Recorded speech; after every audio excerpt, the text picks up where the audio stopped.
Hello, Scruff Tords. Welcome back to the Warzone. I'm Scruffy, and this is Scruffy Tales.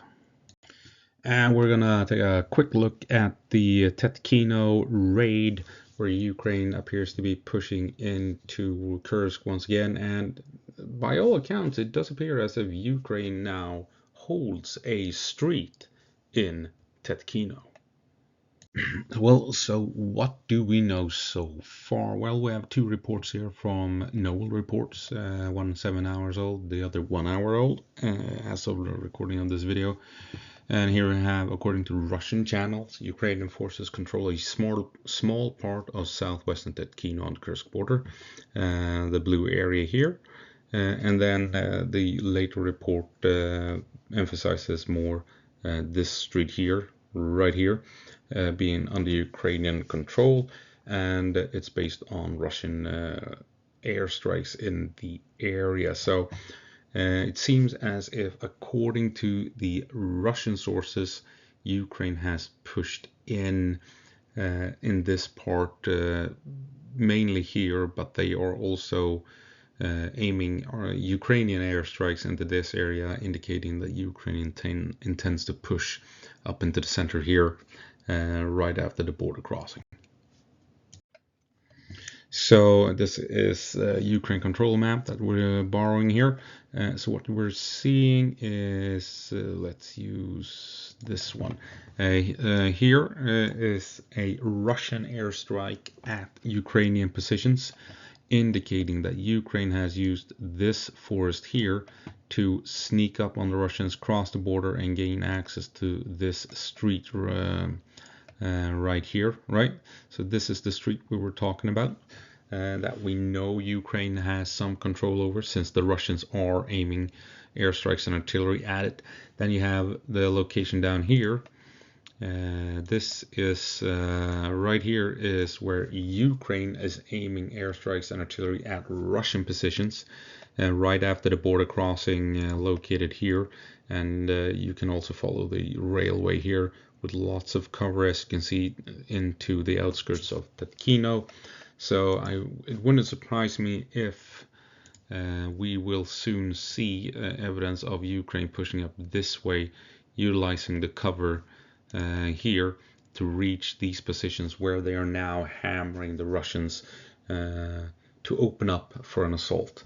So Ukraine came in this way through the woods, following the street here, bombing the Russian positions here, pushing up more than likely through the woods. And some Russian sources claims that maybe as much as that wasn't the best color. Do you see it? Let's use red to emphasize what we're talking about. This area here might be what Ukraine is currently occupying or contesting within Tetkino. Since they're pushing in along this street, they're bombing the middle here and potentially pushing up. So this is the area where we may have Ukrainians operating within Tetkino. And yeah, this would be the woods that they used to stage the assault. Coming in here, this is where you have Russian airstrikes or artillery strikes along this street.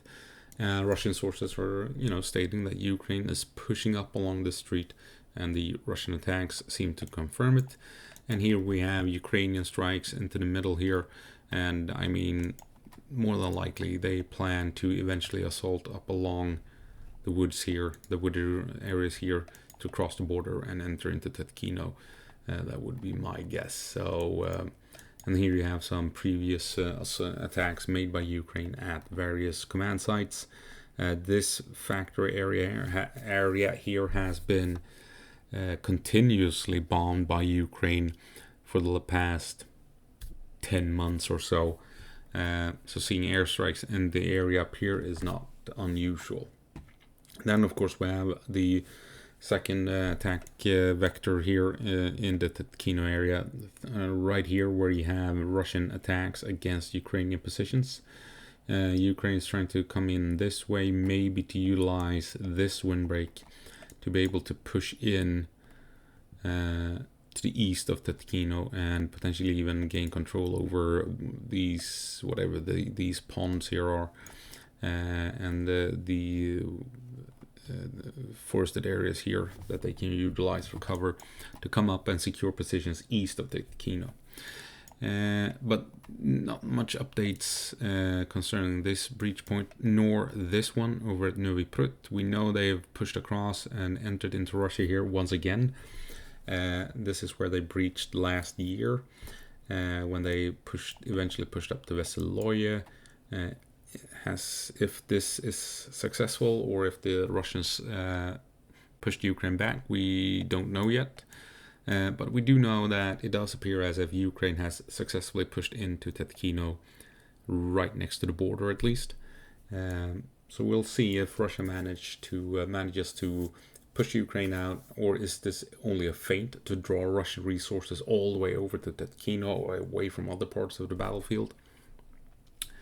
Who knows, maybe to weaken their forces here in the middle, forcing the Russians out on the flanks into Belgrade, forcing them over to Tetkino maybe, and lessening their chances of successfully pushing in the middle, maybe.